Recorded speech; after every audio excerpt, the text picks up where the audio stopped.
Good morning, Peterson Tigers. Here we are again. It's already May. Can you believe it? Sometimes time goes slowly, but I can't believe it's May already. Okay, let's get busy. I'm going to read you a book today. The title is Boycott Blues: How Rosa Parks Inspired a Nation. Maybe you have heard of Rosa Parks. It's by Andrea Davis Pinkney, and the illustrations are by Brian Pinkney. Boycott Blues. It is published by Amistad, Green Willow Books, an imprint of HarperCollins Publishers. Read with permission.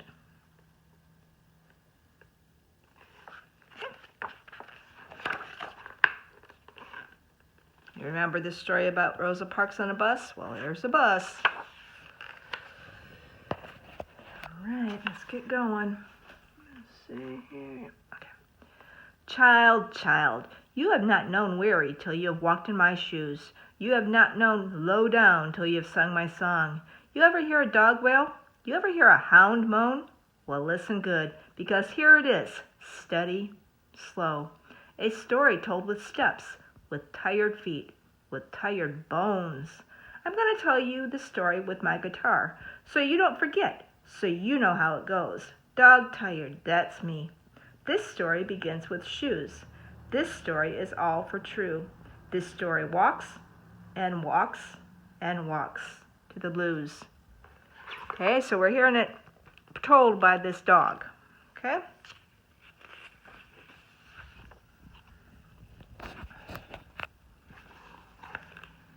It was December 1st, 1955, when the blues came to call. The same day Jim Crow flew and waving his bony wings. Bony wings and all, Jim Crow landed with a will. Yes, he did, child. Yes, he did. Jim Crow was segregation. Laws that said black people and white people could not mix. And on that day, it was Rosa Parks who got Jim Crow's peck, peck, peck right up close. Okay, Jim Crow's were the laws that kept blacks and whites separate. So he's comparing it to a real crow, a bird. Okay. All right. Rosa Parks was a seamstress who worked at Montgomery Fair department store. On that blue as blue evening, Rosa's workday ended like any other. She stepped onto the Cleveland Avenue bus and paid her dime to ride. The bus was packed tight, but Rosa spotted an empty seat one row behind the whites only section. She sat down. When the bus pulled up at the Empire Theater, several white people got on. All but one of them found seats. The last was left standing. That's when Jim Crow showed up, strutting. Whenever Jim Crow got to laying down the letter of the law, to stating the state of segregation, he did it with his peck, peck, peck. And on this day, Jim Crow's peck was a duet.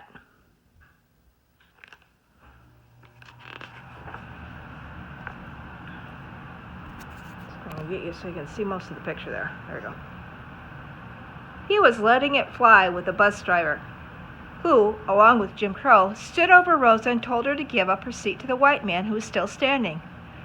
Even with that blue-black wing pressed at Rosa's nose, even with the bus driver's finger waving at Rosa, even with Jim Crow's peck, peck, peck sounding like rust on a bed spring, Rosa stayed seated. Twice the bus driver told Rosa to move. Twice she looked at him without blinking, then turned her eye to Jim Crow. And all she said was no. "You're breaking my law," Jim Crow crooned. The bus driver said he'd call the police. Rosa told him, "Go ahead."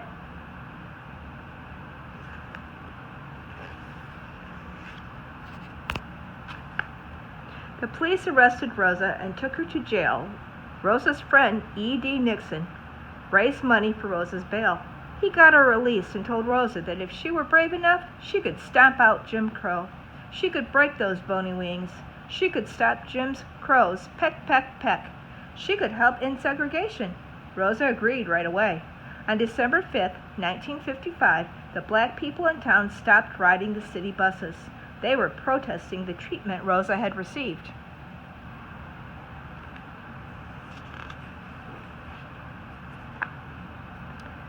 That night, at the Holt Baptist Church, Martin Luther King Jr. spoke to the people of Montgomery. Child, child, I have put my doggy tail in that church every Sunday, but I have never seen as many folks at Holt. People came from all over to hear the great Dr. King. He said that we should fight until justice runs down like a mighty stream, and fight we did. We fought a quiet fight. No slingshots, no weapons, not even spitballs. We fought with our feet. We said, if you don't, we won't. If you don't let us ride in any suit we wish, we won't ride at all. If you don't treat us fairly, we won't pay the fare. If we don't pay the fare, you won't have a bus business, and we won't let Jim Crow smack us back with his bony wings, or slow us up with his peck, peck, peck. We won't. And we stood by our word. Yes, we did. Child, child, we did.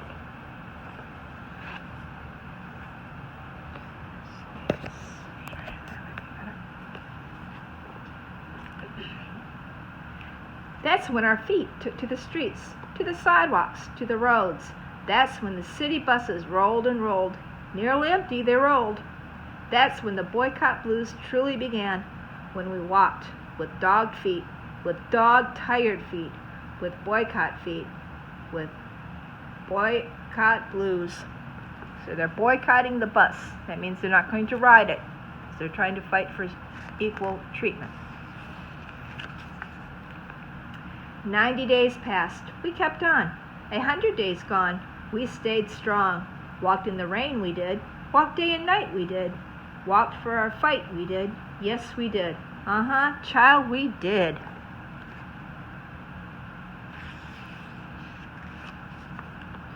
$120 days, 130, 150. Walked to work, we did.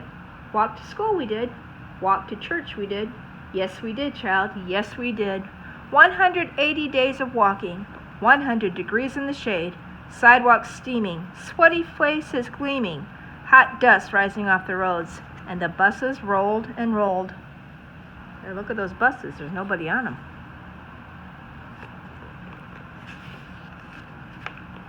When the blues turned so blue hot that they turned our beat to a deep blue shade of determination, we found a way out of no way.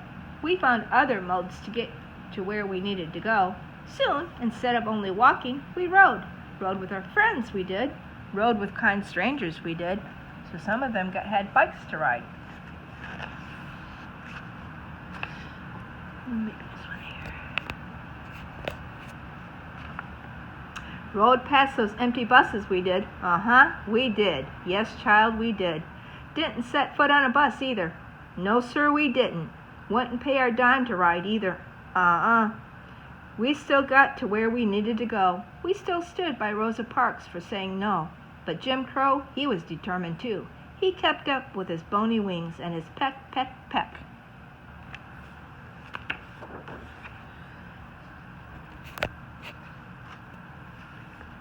"200 days later, we were still going. Blues and all, we pressed on. It wasn't all black folks boycotting either. Some white people came along for the ride too, to show us support, to help end Jim Crow.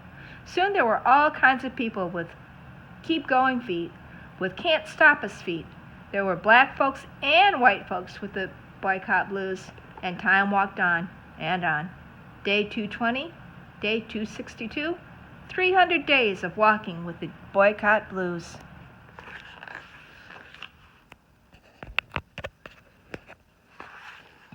As strong as we were, some wanted to quit, and child, I can't say I blame them. After all, when you've been walking from December to November, a bus begins to look like a sweet temptation, even if it means riding in the back, even if Jim Crow sits in your lap. When I saw somebody start to go down that road, when I heard somebody say, "What's the use? I'm paying my dime to ride," I played my guitar as loud as I could to drown out Jim Crow's peck, peck, peck, to stir up a rhythm worth following, to somehow soften those boycott blues. Just a few more steps, and we're there. I strummed my message loud and clear.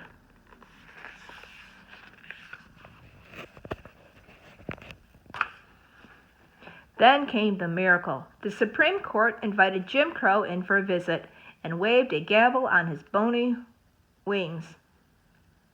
The judge in the courthouse said, "Jim, you're all wrong." Right then, Jim Crow grew tired. His bony wings started to ache. His peck, peck, peck began to lose its point. Oh, child, that was a happy day. On November 13th, 1956, when the Supreme Court struck down the segregation laws, the bus drivers in Montgomery, Alabama were forced to say, we will let black people sit wherever they want on city buses. We will not practice segregation anymore."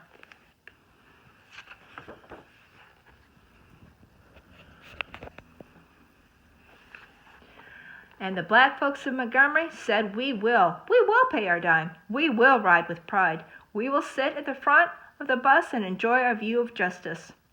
On December 21st, 1956, the law was official. Soon after, black people had a front row seat right behind the driver. So did Rosa Parks. That was day 382 when Jim Crow flew away. He had no more power in Montgomery.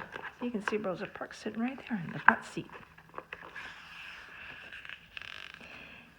It was the blues that got us through. It was the blues that helped our stride, because blue is so fine a color when it's painting the sky. Blue is a promise of possibility when it's coming on us as a dawn.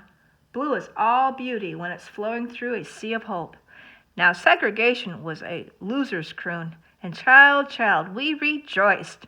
Our low-down tune changed to a celebration song. So child, that's the end of my tale. Now you know how it goes. Now you see the power of Won't Stop shoes. Now you know the story of the boycott blues. Time to hightail it home. Bony wings adieu. Peck, peck, peck, later for you. Bye-bye, boycott blues. That's the end. I hope you enjoyed that book about Rosa Parks and how she inspired the whole city of Montgomery to walk and boycott the buses to change the Jim Crow laws. Now, as a little activity, and you don't have to even write anything down if you don't want to, I want you to think of somebody that inspired you and why they inspired you. What did they inspire you to do? You can talk to them and tell them how they inspired you, or you can make them a little card, or just write about it. Okay, that's it for this lesson. There's going to be another lesson this week also. It's going to be a poetry lesson about color. It doesn't matter which order you do it in. This was the read aloud, then we'll do a poetry lesson. See you soon. Bye-bye.